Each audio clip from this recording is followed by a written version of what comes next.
something that's not often talked about. People who jump from super hyper and overstimulated and maybe a little bit anxious days of complete exhaustion.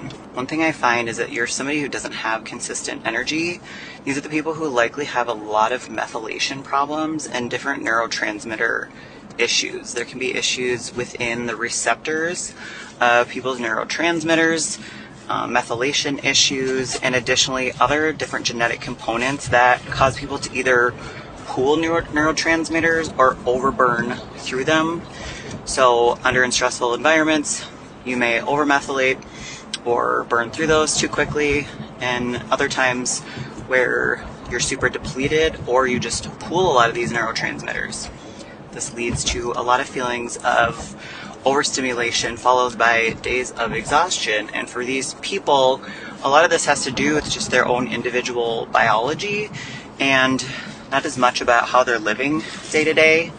However, have these things, then it can cause you to start living your life in a certain way, creating bad habits around these issues that your system has out of survival mode because you don't know any better.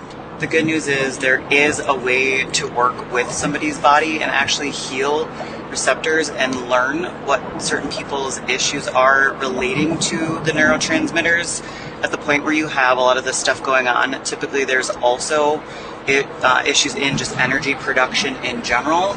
If you do have methylation issues that are leading to a lot of this neuro stuff, then a lot of these things are also happening at a mitochondrial level, which does inhibit the production of ATP, a lot of inflammation. So you see a lot of these trends and correlations with people who have neuro stuff, that they always have a lot of digestive issues as well. They have a lot of issues just with energy production and just brain function. And a lot of times the fixes of some of these things fix a lot of the same issues at the same time.